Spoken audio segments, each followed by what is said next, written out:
Welcome to Sparking Success with Aaron Opalewski. Aaron brings you conversations that spark innovation, cultivate leadership skills, and pave the way for your business success. In each episode, we delve into the dynamic world of business and leadership, exploring strategies, insights, and success stories that fuel your professional journey. Hi, everyone. Welcome to Sparking Success. Today, we have my friend, Stefan Joens, on with us. Stefan, how are you today, man? I'm great, dude. Super excited to be here. Super excited to make an impact for your audience and see how we can change some lives today. Yeah, thanks for being on. Stefan's been really all over the country, it sounds like, the last couple of days. Just got back to North Carolina from L.A., and those L.A. flights are not always the easiest, and sound like he had the easiest one, but we're grateful that he's on with us today. Yeah, got a little shown at it, but it was more eyes closed versus resting. But I'm here. I'm ready to go. Well, I'll give a quick intro here. So Stefan Joens is the president and CEO of Elnik Systems, a global industrial furnace manufacturer. He's the vice president of DSH Technologies, a process and service organization in the metal part making industry, and the owner and chief woodworker at SJ Wood Company, a high-end wood art manufacturer. And first and foremost, Stefan's just a great guy. We had the opportunity to meet each other through the Arte Syndicate, and I'm sure maybe we'll talk about that a little bit, but he's just a genuine dude. He is friends with Tom Caravella as well, who we just had on the podcast and released his book, and we were just talking about that before we started here, but just a good dude. I'm glad to know him. I'm grateful to not only have him as a friend, but as a client, and then he's got, he's a part of our office too. His woodworking company. We have our American flag that Stefan made, and it's hanging up right in our office behind our conference room. So cool to support each other in business as friends. And again, I'm just grateful that we're here today. So welcome, Matt. Likewise, dude. You summed it up pretty good, but it's also been really fun watching you do what you do and seeing you kind of take your multitude of organizations and not just helping change the people's lives within your organization, but I mean, as a client, you're helping me change our team's lives, helping our company change, what we're trying to do and bring the right people, to the seats that we're trying to fill. But you're doing it all over the place. I'm just proud of you. I'm proud to watch you. I'm proud to learn from you. So feelings mutual, man. I appreciate you. Thanks. I got to tell a quick story about Stefan too. So he was in Detroit for a trade show, and we had been together, like it wasn't the first time that we met like in person, because we had met at Arte events, but it was like the first time outside of Arte that we hung out, and it was industry trade show for you guys, and you invited us to come out, and we came in there, and I swear I was joking with him. I'm like, you're the mayor of this place, dude. Like everyone knows you. But it was just cool because it spoke to you as a person, and then your company as what you bring to an industry. And, you think about, and we'll get into it here, but it's not like it's a brand new business, right? You guys have been around for over 5 decades, I believe. Yeah, 55 years this year. So it's just amazing. You think about the lifetime value of relationships and just doing good business with people, building relationships. And that was just kind of like all over that room. Like that's what I saw in there. I'm like, man, it's impressive. And it was cool. So I think I shared that with you before, but because I messed with you about being the mayor. But man, it's been 2 years since that day. And this is the show I was just at in LA. It moves around the country a little bit, but this is where I was this week. So it's literally a couple of years ago at this time that we had that moment. Oh, I didn't realize it. Oh, man, that's crazy. 2 years goes quick. So, yeah. Okay. So let's talk about this a little bit. So Elnik Systems was located in New Jersey for 54 years, I believe. And then I think you guys made it to North Carolina. It was beginning of 2023, mid 2023. August 1st, we actually started our move down and finished it in December. And we've been running full bore down here. We've shipped 6 pieces of equipment out the door since we've been here. And when I talk about big pieces of equipment, these are 15 feet by 8 feet by 8 feet pieces of equipment. They take a couple of months to build, about a couple of weeks to check out. And when you build this piece of equipment, there's a lot that goes into it. There's welding, there's machining, there's assembly, there's fabrication, there's electrical wires, there's checkout of all that kind of stuff. So you have a lot of quality that you have to put into and service checkout. So to take equipment that takes a while to build, shut down an operation, but still let a few pieces of equipment finish and then start up in a new plant, all while taking some equipment away that you need to finish it. It was an absolute, interesting experience for the last year, I should say. I mean, I learned more about myself. I learned more about my team. I learned more about moving equipment, and I learned more about grit. And what I like to say is earning your GSD, which is your get shit done degree. That's when your back's up against the wall. You fight through it all. You're up against a dark and stormy area, and when you're looking for the light, and sometimes you're just like, shit, I don't see it. You do got to be the light. You got to be that for your team. You got to be that for your people. And what was cool about it all is, not only did we move an organization 600 miles away from where we are, which is super hard to do, we brought 21 out of our 40 teammates with us and kept 8 on board up in New Jersey. So retained 3/4 of our team total throughout this whole process. And it's just been an extremely grateful and humbling moment for myself to sit here and look back sometimes. I didn't do it enough during the process, but lately I've been trying to give myself a little bit more time to think through what I just did and what we just did as a team. But I'm super grateful for the people that came down here and decided to make a difference in their own personal lives too. So I know how challenging that is from like a staffing perspective of trying to reload that many people and just pull that off. But there's like so many different, that's just one aspect of it. There's the logistical aspect of moving. There's like projects that are in between as that's happening. There is the staffing component. What'd you learn about yourself as a leader, during that? That's a great question. I think some of the things that I allowed myself to do more of, which earlier I probably would have been more hesitant to do this, but I really allowed the team to take charge of like the organization of the shop down here for a number of reasons. I let them do that because I really wanted them to take ownership of how this new facility is going to look. But what I did is I put myself into, and my dad told me this a really long time ago when I was coming back in the business. He goes, listen, as the leader of a company, you're going to have moments where you want to do everything, but that's not the mission. You want to let the team do the work. But as the leader, your job it's not to shoot holes into what people are doing, but to ask questions to what they're doing to see whether they've asked themselves all the right questions. So for example, in one of the areas of the shop, we bring a frame into the building and it's a 15-foot long frame. And there's, the guys were showing me the layout. They said, we have a 12-foot aisle back here. I said, well, the frames are 15 feet. Unless it comes through this perfect little nook every time, we're going to run into some challenges there. Have you thought about how you're going to move around there? And they're like, oh, good point. So I have a knack that I've gained from my father over the years of being able to let the team do the work, but let me just give it some eyes to take a look and see whether there's anything else that I could add some value to.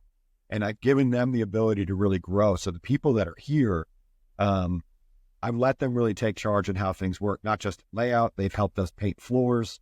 They've helped us hang and run all the water hoses, run electrical lines, run gas lines. I mean, all these things that some of it was done by outside contractors, but a lot of it we ended up doing ourselves, mainly because companies were trying to charge really whatever they wanted to, because Charlotte's an area that so many people are moving to. Contractors are just throwing numbers out like spaghetti against a wall to see what sticks. And I'm like, all right, guys, I build equipment. I know how much this stuff costs. Like, realistic, you know what I mean?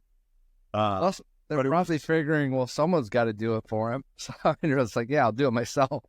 At the end of the day, we were a little delayed in some of the power getting properly started up and to be able to turn power on and stuff. So we had guys that were sitting there, for a couple of weeks, and we're like, all right, let's do this work. So I've always understood what the pivot means in life and how to pivot in life, but I think I've really developed the art of the pivot over the last year, just because, you're going through all these things and you got teammates that want to come, but they're not sure. And, then maybe one guy comes and then you plan a department based on a person being part of the team, and then they change their mind. So now you got to pivot. You got to move this person to that role. And the art of the pivot is a skill that if you don't know how to do it, just start doing it and start realizing how much value you gain if you realize no matter what the situation in life is, nothing's going to really work perfect. And if you can learn how to make pivots and you can learn how to trust yourself that when a situation comes up, you will pause, get the right people around you, make the right decisions, and then go forward with that as a team. That was one of the best things I've seen and learned about myself and my team over the last year. It's been awesome. That's well said. I just think like adaptability when I hear that and how important that can be in I know it's important in our business, and it's clearly across, I think that's universal in business, is being able to adapt. Things aren't going to be perfect. Like, you're going to have to make some adjustments. In the early days of the move, we went to 4 different companies to quote moving all of our stuff. And I thought it would take maybe 3 or 4 chunks of movement of stuff down there. And every company came back and there were 220,000, 250,000, almost 300,000. I'm like, to put things in a truck and move it? Like, what? Yeah. Like, I know how much it costs for a dedicated truck. I don't get it. We're going to put all the stuff in boxes. You just got to load and move. So yeah, sat there and we asked ourselves, we're like, all right, this is a crazy amount of money that one's asking us to spend. I'd rather put that somewhere else. So I sat with the team and I said, guys, all right, who's in to do this ourselves, right? We got a big company to come in, a rigging company that we've used for a long time to do our big equipment. But every other truck, all 9 other trucks that we've done, we packed, we loaded, we got everything set up into the truck. We offloaded when it got down here. We did it all ourselves and saved about $190,000. Nice. So the art of the pivot was, hey, do you trust yourself? Do you trust your team? And do they trust you that you got their back in this whole process? And yeah, we got to work a couple of extra hours at night after the jobs are done to go finish this task and that task. And it's kind of like, I talk about this often where, and this goes back to the art of the pivot. Like, and I know you've played sports growing up. You've most likely won a championship sometime in your life, right? Been fortunate enough to do something like that. Maybe the audience has done that. If you think about the win, the championship win, that moment is so crucial. And you can remember exactly the smell, the feel of the game's over, we won the championship for the year. But when you really step back and take a look at it, it's not that you remember the most. It's the two-a-days. It's the mid-season, guy got injured, you had to move a teammate to this point, and then, redirect this line if you're playing lacrosse or whatever your sport is. It's those pivoting moments that you remember the most, and how much you had to dig in to make the championship become the win. So that the win's awesome, but it's all that stuff in between that you really feel the most and that you win the most. And if you realize life works that way, it's just a matter of understanding, be confident in who you are as a human. You'll get through this. Surround yourself with the right people and you will win every single day. And that's well said. I want to go back to what your dad told you. I just got to say that, amazing advice. I would expect all those years in business, he would have some great advice to give. Oh, yeah. Like, asking good questions to people is like something I've got better at over the last 4 or 5 years. I think it's been a part, not me, right? It's the team, but a part of my development and being able to facilitate some of the growth has been asking better questions. And it's man, I've got a lot better at that. And part of when you get better at something is to see how much farther you have to go. And so now I catch myself where it's because I think we're probably good doers before we're good leaders in a lot of instances. And there's some good in that. But then, learning how to just frame stuff where you're developing people, a lot of it comes down to how good at questions you ask. And it's man, I'll catch myself now where I did a good job of that here. Be conversation an hour later, oh, nope, you didn't do very well with that. But it's okay, at least you're aware now and making those quicker adjustments on it. So I just found that interesting because it's something I'm man, I know I'm getting better at this, but it's also probably the biggest thing I'm working on still. Well, it's the hardest thing as a person like yourself. We're both drivers as humans, and you said something that you hit on, which is, I don't want to let that go unaddressed.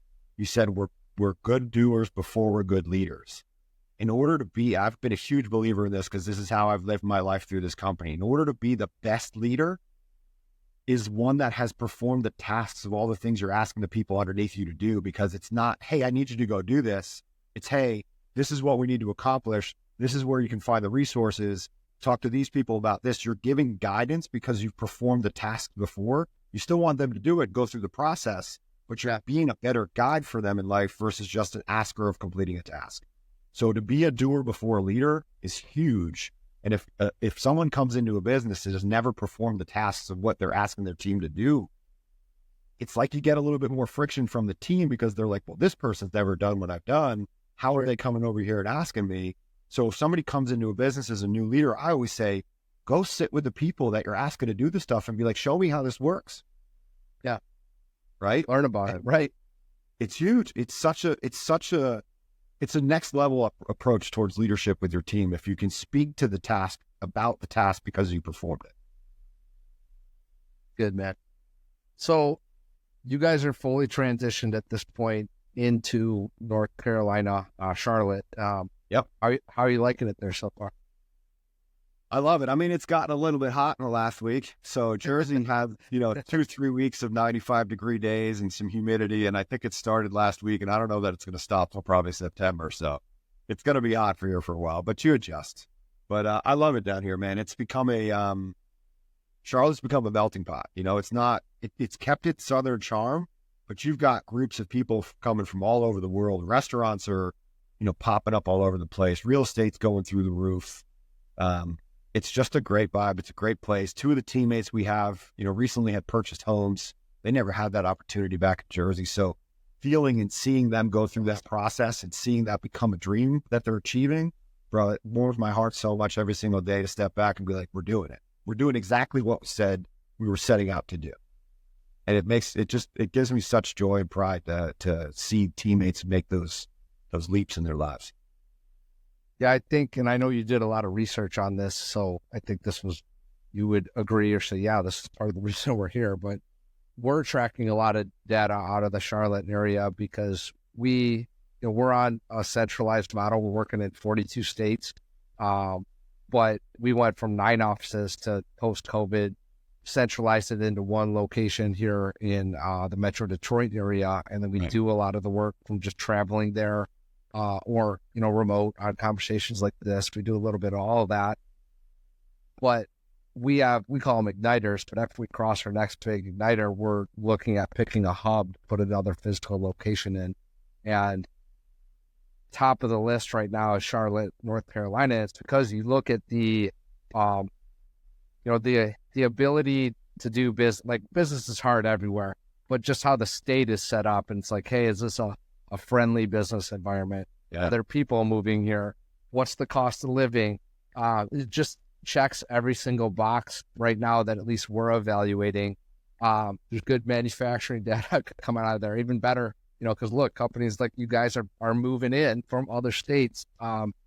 So it just seems like that's like we're looking at there, Houston, Texas, Dallas, Texas, and we kicked around some stuff with Florida, but we don't like the like we're heavy manufacturing, and there's not as, I'm not knocking Florida whatsoever, but there's just not as much manufacturing in Florida as in some of these other areas. So I just think you picked an amazing spot based off what we're seeing. It's like, it's currently top of our list. I think Brentwood, Franklin, Nashville, Tennessee, like that area is another one on our list. But right now, North Carolina, it just checks every box. Truth. Yeah, I mean, the Tennessee area was big for us too. Also because of the no state tax, that was certainly a benefit. But when I really dug in, what I was thinking about, and this was the thing that a lot of people don't really realize, this is how I did it. When I went, this all started because we were growing out of our space in New Jersey, and we needed to move to a new building. And it was going to be at least 30 to 45 minutes from where we were currently located to get to the right buildings.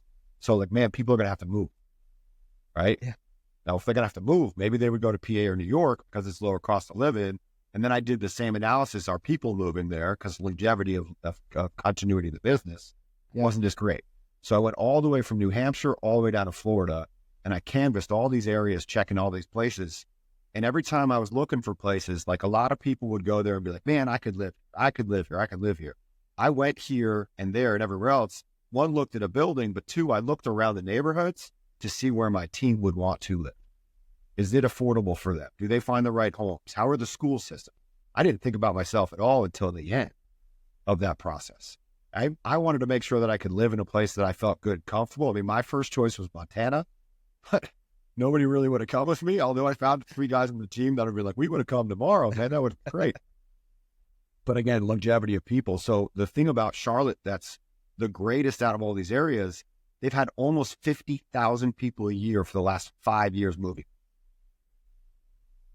I mean, any. Yes. Right? Booming. And there's companies coming, there's distribution locations coming, there's techs coming, there's the medical industry down here is starting to boom a little bit too, from hospitals and doctors and nurses and all these other professions. So it's this melting pot of all this stuff that, you know, it's just really exciting to be in an area like this when you're, I mean, yeah, it would have been cool 5 years ago to be down here, but we're still in the beginning stages of this place becoming something absolutely incredible. Yeah. It's awesome, man. You're selling me on it more and more. So I'm all visit, man. I'll show you around. I'm gonna have to take you up on that. I really want to come out there because I'm a big Duke basketball fan. So I want to come out there during like fall, winter, and hit a game at Cameron.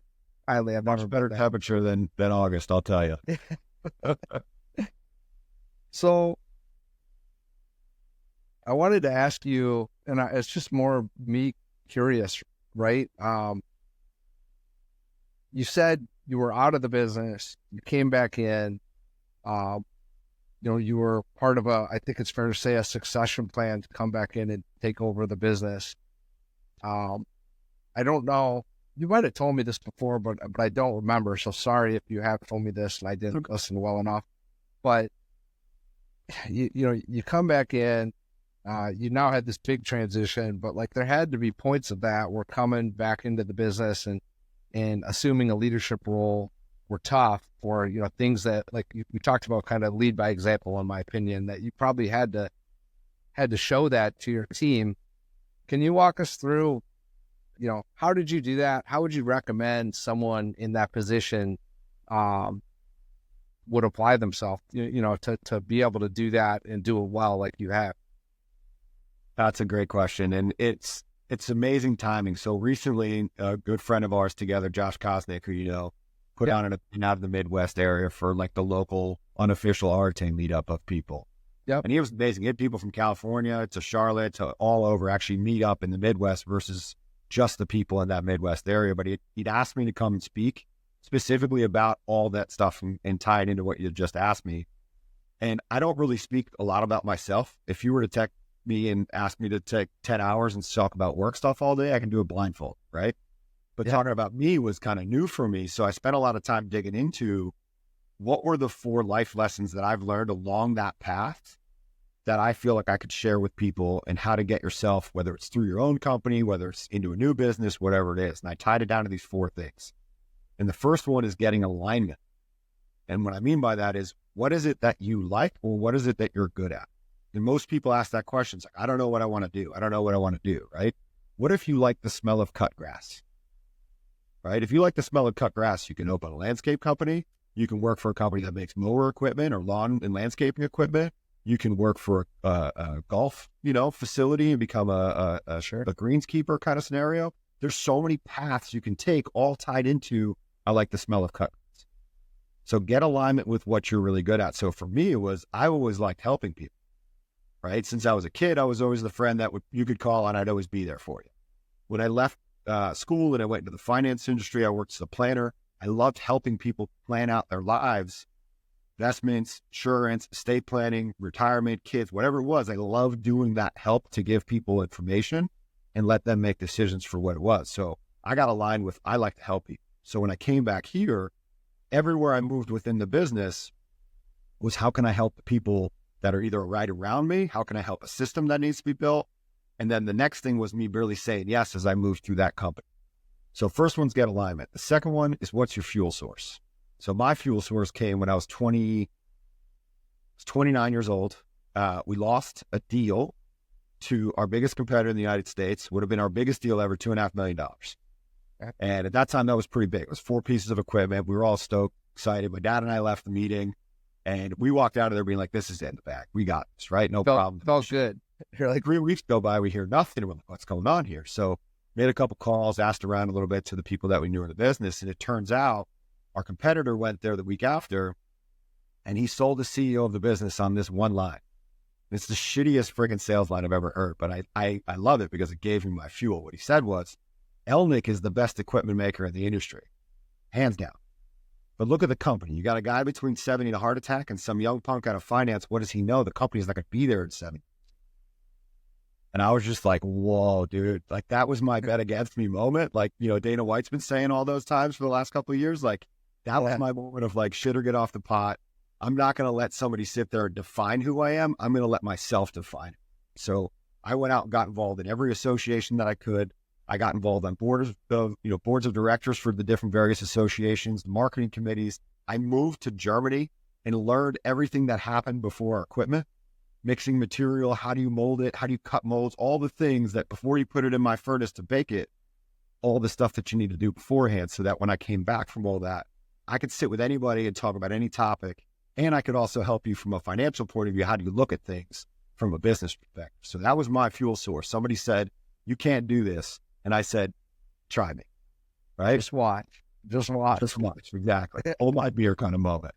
So get your alignment, find your fuel source. The next one is, as we were talking about a little bit earlier, the art of the pivot and understanding how to move through situations. But the other side to that is say yes. And what I mean by say yes is, as I moved through the company, whether it was a system that was broken in the company, I was like, I'll tackle it. I don't know how to do international shipping. I've never done it in my life, right? But I contacted brokers, I contacted people, I put systems together, I figured out how to make it. We had a manager of our field service team leave, moved to California. We kept him as a tech. We had nobody on board that was ready to lead the team. I led people in finance. I've led people my whole life. I've been team captains before. I don't know how to service the equipment, but I know people. And I know that I'm good with people and I can help them do what they need to do. So I said yes to a role. I didn't really know the technical side, but I knew the people side. And then the operations in the organization, the guy running the operations of the company, it was a little slow in 08 and 09. That guy was kind of competing with my dad and saying, we're not going to make money on this. And my dad's like, yeah, but we're going to feed our team even if we break even. So he kind of worked his way out of the business. We didn't have somebody to run the shop, never run operations, never done any of that work before, but I knew people. So I said yes to something before I knew how to do it. So saying yes to something before you know how to do it is a huge part to it. And then the last piece of it, which is actually funny enough, it's on the back of my shirt. I don't know if you can see it, but I have a saying that I love. It's called, those who care more win more. And I really dialed into, if you put your intentions into the care of something, the care is the work, right? The care is you sitting across from somebody and listening to what it is they want to do and actually giving a shit about what it is their goals are. And I learned that in finance. You're sitting with a teammate and you're trying to figure out what they're trying to accomplish. Or maybe they want to move themselves through the business. They want to go from welding to assembly, vice versa. If you give a shit about their future, the return is huge. So I lined it all up with those four things. Those are my lessons that I learned over those 4 years that really got me to a place right now where I was able to bring 21 people 600 miles and rebuild a company down here into a beautiful facility that we have. And we're thriving down here in what we're doing. And we're continuing to help transform this industry. Like you said, seeing me in the industry, trade show that I was at, most of those people I've either known through work with them before, or they've provided other people with my contact information and said, this dude's going to care about what you need. He's going to give you help. He's going to give you the support you need, or he's going to direct you to the person to go to. Those who care more win. Man, I just got, I knew that you lived in Germany for a period of time, but I didn't know that part of the story about that sales pitch that you guys went and did, and it didn't end up winning. And wow, man, I hear just so many good lessons in that in regards to we're going to hear things in life, and people are going to say things, or things are going to come up that are maybe not fair or half truths or whatever, but we have choices to make when these things come up or things don't go our way. And just everything I hear about around that is okay, that's not the case, but you know what? I have a choice to make on if that's going to be kind of how I perceive. And I'm not going to let myself be perceived that way. I'm going to take action, and not just a little bit of action. I'm going to take every single action that I can until it's undeniable that I belong here.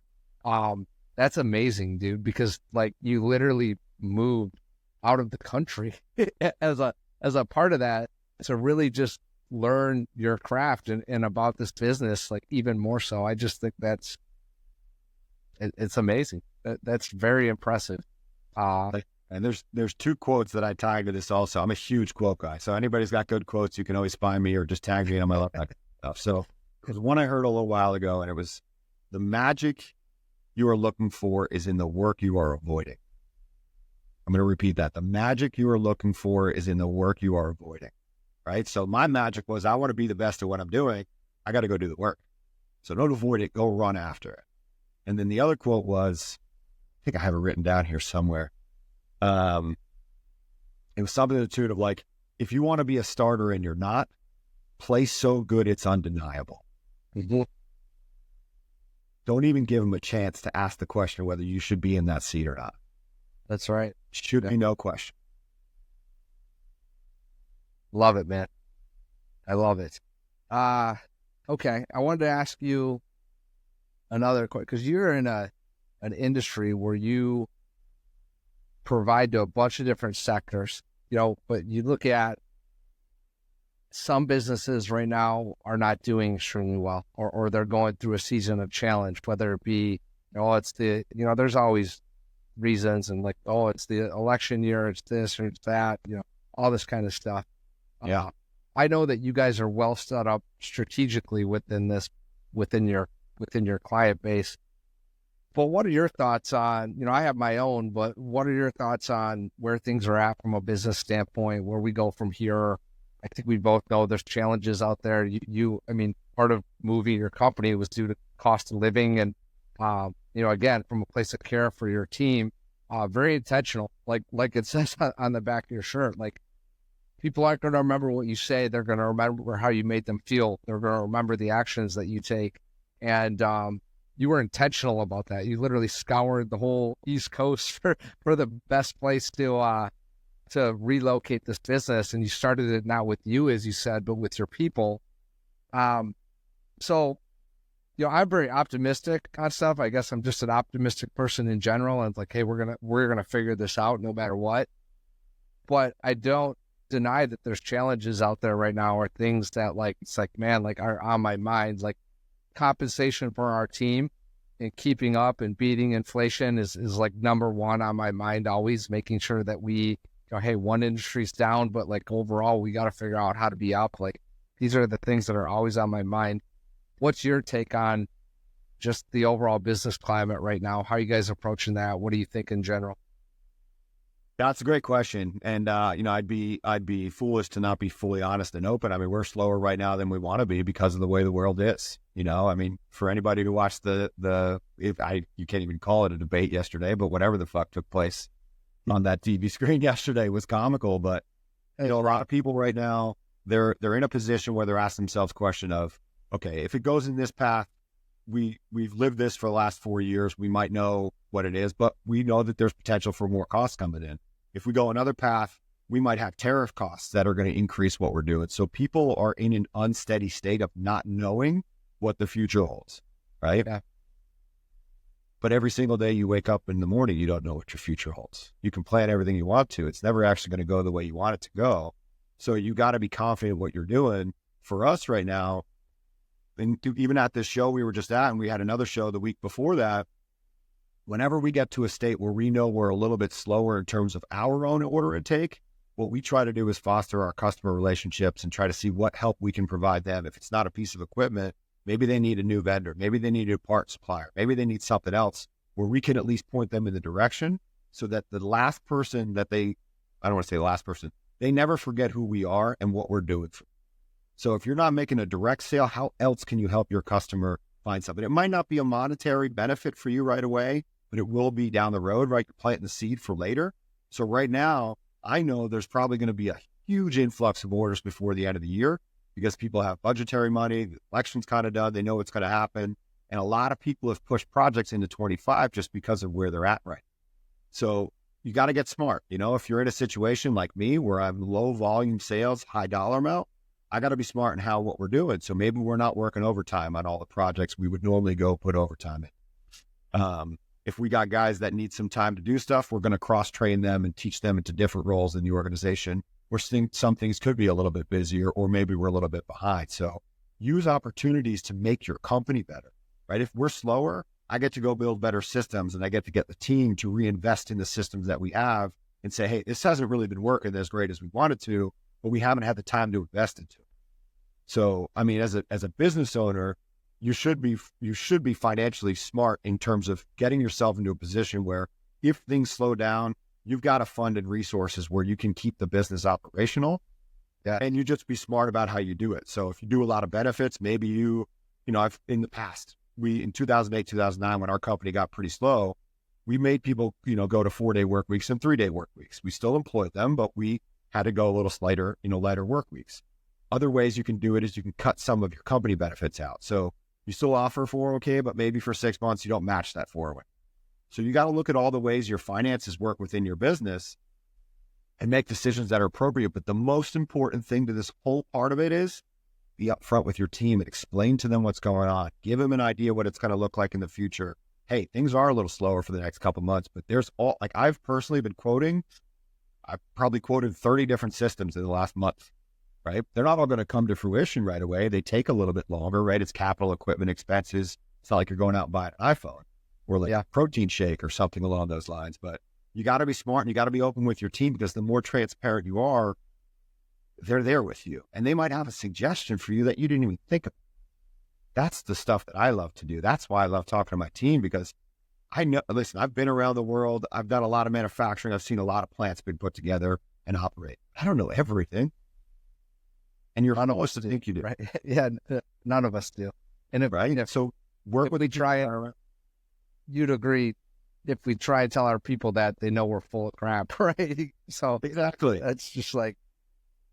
But the business climate is weird, to your point. And just to kind of close that part to it up is, right now, one of the things we're looking at, and we've done some stuff with some people over this last week, is there's some people that are making stuff outside the country that are trying to do stuff within the United States, but that United States organization doesn't want to buy from outside the country. So I'm trying to foster maybe some contract manufacturing work that I can do where we can exercise the things we're good at and we can help a new company find a way into a new market. So those are little things you can do also, but you got to be open to ask these questions. And honestly, one of the reasons that idea came to me is because I poured into a customer for the last 2 years and helped this dude in every aspect of his professional life, but we've also spent a lot of time talking personally. So I've gotten to know my customers on such a deep level. So when things come up, they also think of me as a potential connection for something that they know somebody needs to work on. So digging into your customers' lives as much as you can, help them and get to know them. Don't make it a transaction. It's a relationship every single day. You want to, if you can become friends with your customers, that's amazing. Absolutely. And there's always something to do. That's what I get out of that. Like, you can't just sit back and pout. Yeah. Like, we don't need to get into every detail, but I can tell, like, capital equipment, it's a longer sales cycle than, popping into a retail store and say, hey, get me that iPhone. So there's like, even if you got stuff in the pipeline, it's like, hey, like if you experience any kind of period where the pipeline isn't moving through, there's going to be a lag in it, even if you got good stuff coming down future state. So what do you do? Because that communication with the team is so important. Like, I know we do a weekly update where one of our business units or companies will speak to the rest of the team. And we do that with all 7 portfolio companies. And, our largest company that's been around the longest, like, has different business units. Like, they kind of run their own little setup. Like, they'll speak as well at one of these things. But they'll speak, we'll go over key updates, and I'll usually hit on a point or two, generally tied to, like, recognition, core values, and maybe a few key things we have going on. But that's how we do our kind of, like, communication on stuff and trying to bring people up to speed. You guys do something similar, or, how do you facilitate that communication within your business? Yeah, great question. Every business is a little different, right? Depends on what you're doing, the level of people within the company. I mean, we've got office workers, engineers, and then shop workers, and they're all doing different things. But at the end of the day, the first thing, and this is the key to it, why I pour so much into it, when they walk through the door, they're a human before they're anything. That is right, man. That is treat them like a human, right? So we do, every 2 weeks, we do manager meetings. So the heads of all the departments kind of come together and we just update on this is where we are with progress. Or, there's been times where we've had structured meetings we want to go through and we've just pushed that completely aside. And we said, hey, we are full bore right now, redlining. Let's pause for a second. How's everybody feeling? What do we need to, are we focused on the right stuff that we need to be focused on right now? So we do some pulse meetings with ourselves to get an understanding where we're at. If we feel like we're redlining a little bit, the company's gone through that. Oh, yeah. Usually 2 weeks, we do a manager structure meeting. We go through some KPIs, also try to review again, going back to the mission and why we want to do the things the way we're doing them. And then as a leader of the organization, at a minimum once a month, I try to get together with the team and just give an update. Hey, we were just at a show, like next week on Monday, I'm going to give an update because I've been out for the last 2 weeks. This is where we're at. Things are not as, full bore as we were a couple of years ago, but there's good interest. This is what we got going on. And oh, hey, there's some really cool, interesting things you guys want to hear about. So we were at a show last week, or actually this week, where a customer we've been working with for the last 3 years, when we first made the sale to him, he goes, we've heard some things about service with Elnik. It hasn't been so rosy. It's not that great. I'm like, okay, I don't know where you heard the information from. We always pour into it. It comes from me. This guy at the show this week, he goes, I can't even tell you, you guys are the freaking best company we've ever worked. We've never had a company support us like this. You guys are so fast to respond. You do this, you do that. He goes, can I give you a testimonial? I didn't even have to ask for it. That's like the mecca of what you want, right? That's awesome. You want them to give it to you, right? Yeah. But it starts here. So for me, I'm such a believer in quality first. That's our number one core value. So everything new is quality. Like if there's a dial sitting on the device, on the piece of equipment, and it's off by 1 degree, I'm out there inspecting every piece of equipment before it leaves because they need to know what the standard of how it needs to physically look. And then obviously functionality has the backside. But the team all knows all that kinds of stuff. So I'm bringing that into the mix. But the customer to sit there and say all those things to us from a service point of view, I tell customers every day in a sale, and I know I get laughed at sometimes in sales meetings, but I'm like, you can call me any single day of the week you want to. I will do my best to pick the phone up for you unless I'm out of service. And the analogy I always use is like, I will be going down a snowboard hill and I will pick the phone up for you. And they're like, bullshit, you're going to do that, right? Multiple times I've had customers call me, or like either going up a lift or coming down the trail. They're like, hey, the furnace had to stop. I can't get the service guys. They're just not reachable right now. I thought I'd call you. I need to restart the piece of equipment. How do I go about doing it? All right, well, do this. Advance the segments, go to the next step, and you're good to go. And they're like, oh, dude, that's great. It worked. By the way, it's windy. Where are you? Like going down, a trail in Jackson Hole somewhere, in a blue trail. They're like, you were fucking serious about that? I'm like, yeah, dude, because I care about you guys. I want you to win. Because if you win, you're going to buy more equipment because your business is going to. Right. Just so when everyone saves, carving down the hill right now, but let's get this done. So, yeah. I love so it's you got to start that stuff with you.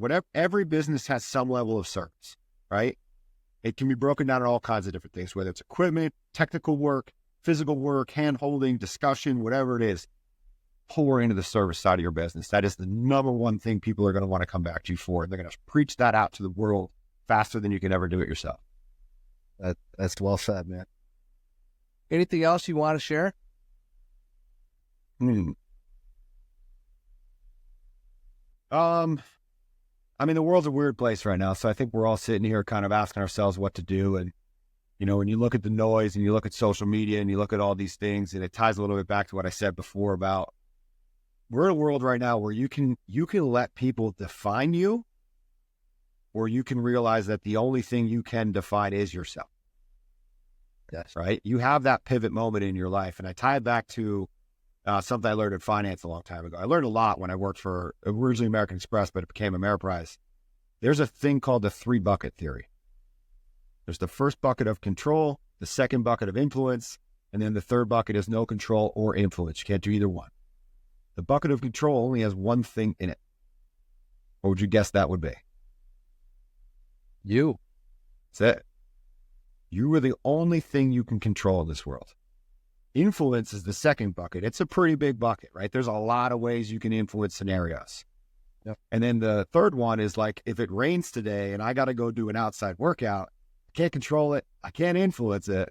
I still got to do it, right? So the biggest thing as a leader, and this happens in sales too, if you're in a sales role, control and influence bucket. If you can realize The difference between what you want to do is control the outcome, but the only thing you can do is influence the outcome. What it allows you to do is to go into a situation, like, for example, you got a teammate and you're trying to get them to do something, right? You can provide all the evidence and information that they need to have to make the right decision. In your head, you're like, I know they're going to make this decision, but it's their decision to make. And if they don't go the way you want them to go, it doesn't mean it's failed, it's over, it's done with. It just means you got to go back to the drawing board and you got to try to help with them from a better position of influence. Maybe you got to learn. Maybe you got to bring new information to the table. And it's the same thing in a sales cycle. Just because you didn't sell somebody something doesn't mean you can't go back and get that same opportunity. Can't control the outcome, but you can control what you bring to the table to give people the information to make the right decisions for themselves. And that's really well said. I know something that has worked well for me as we've, because we have these 7 companies and I only run one of them day to day. And I'm really providing guidance, to the other ones. We have someone in these niche areas that's more of an expert in that niche, or they have more time to give that niche, or maybe both. But a lot of times, like at the end of the day, I want them to make the decision. I'm going to give guidance, my advice, like use some influence, but there's times where, rather than kind of push through, it's like, oh, we're just going to do it my way. Almost like, hey, I'm open-minded to this other way. If they, and that might mean that there's some mistakes made, and kind of being okay with that. And I think the way, I just wonder if you do this, like, as long as I don't feel like they're going to crash the car, if it's going to dent it, or, because I'm wrong a lot, right? So I could be wrong and they could be right. And that happens as well. It's like, oh, that's like, oh, you're going to be mad if you're wrong. Like, no, I'm happy when I'm wrong. It's like, great, that worked. Like, cool, I learned something new. But it's like letting them do that and then being able to like come back to it and say, hey, we tried that this way. Let's go back to what I recommended this, for this, and this reason. Are you more open to trying it that way now? And I don't know if you see that work for you, but I've just seen kind of things like open up where it's like, instead of me just being that doer and being like, boom, we're doing it that way, trying something else out. Sometimes it works and I'm just like, holy crap, like I just learned something completely new. Sometimes it's like, okay, we didn't do this up front, but 90 days later, we tried it this way. And had I just kind of bulldozed it, it probably never would have worked at all. So I don't know if you see that at all, but I just hear a little bit that in what you're saying, at least how I apply it. Oh, dude, hands down. And I'll give you my pro tip in this whole thing, right? So as I said, I moved my way through the business by saying yes and not knowing exactly how to do the role. So when I was in the operations role, my job was basically to make sure the shop was running, keep people safe, make sure they have their priorities, keep shit organized, build better systems, and just keep the engine running, right? Yep. But if we're putting together something that's, multiple components need to be all welded together, and some of the stuff we buy from the outside doesn't have the right tolerance fit up, we don't want to just set it back. We want to make it work. I'm like, I don't really know what I'm going to do here to fix this because I haven't really been around it long enough. So my pro tip was this: surround yourself with people that can help make the decision, and always make it an odd number, 3 or 5 people, and speak last. So present the problem, ask the people in the group, hey, what do you think we should do here? What do you think we should do here? What do you think we should do here? What you'll see is either there's a common theme, which you can then tend to lean with if you believe in that, or it might change your decision that you might have had an idea going in, but their thoughts might have changed yours and something better came out of it. And I love that. But if an odd number, right? Yeah. You usually get some kind of majority rule. So if you really don't know what you're doing, you can always lead with what the party says is the better move to go. I love that. I'm already thinking of a few places I could implement that with. A lot of like vendor relationships where I don't know these tools change so quick, man. Like, I don't know. Like, that's awesome. Thanks for sharing, dude. Absolutely, man. We've all learned our little tips and tricks throughout life. I'm sure you got plenty in the bag and the arrows you can pull out when you need them. This is just a new one for you. There you go. Always be learning. So absolutely, brother. All right, Stefan. Well, thanks for coming on, man. I really appreciate it. It's great to have you here today. If you enjoyed the episode, we ask that you like it, share, subscribe, And are you doing any speaking events coming up or anything that we can plug? Or There's nothing in the near future that I have coming up. That event for Josh's event was pretty cool. So there is an annual event, which I know you took part in. The original event was called Evolve. I took part of that as one of the guides this past March. They're doing it again in the early part of March next year. It's really transformed into an amazing coaching and guiding kind of event where people are just sharing ideas and concepts together. But as you did in the beginning, there's broken out sessions for people in leadership and marketing. And this past year, I actually had the great opportunity to bring my sister's business partner along, and it transformed this woman into a completely different version of herself. And she's like, I got to come back for the next one. There's so much value added in these events. So that Evolve event's pretty cool. Other than that, I got a bunch of trade shows and stuff I'm going to, and just technical stuff I'm talking about. But on a personal level, this is a field I want to start to spend some time in. So I'm not going to bore your audience with how to start a podcast right now, but it is something I'm going to pick your brain on in about a year from now when I want to roll my own thing out, because I've watched you grow through this. I've watched you put the energy and effort into it. And I know you took your time to get into it, but you came into it the right way. And dude, I just want to tell you how proud I am. I love watching what you're doing. I love watching you with your family and your kids. You're a role model, man. I appreciate you. Thanks, brother. I appreciate that. When you're ready, I wouldn't be here without EJ. EJ set up all this, so I'll connect you with him, and we'll help you out in any way we can. Awesome, bro. Appreciate you. All right, man. Have a good day. Go get some sleep, dude. Yeah, absolutely. All right. All right. Dude. Cheers, brother. Be good. All right. Have a good day, all.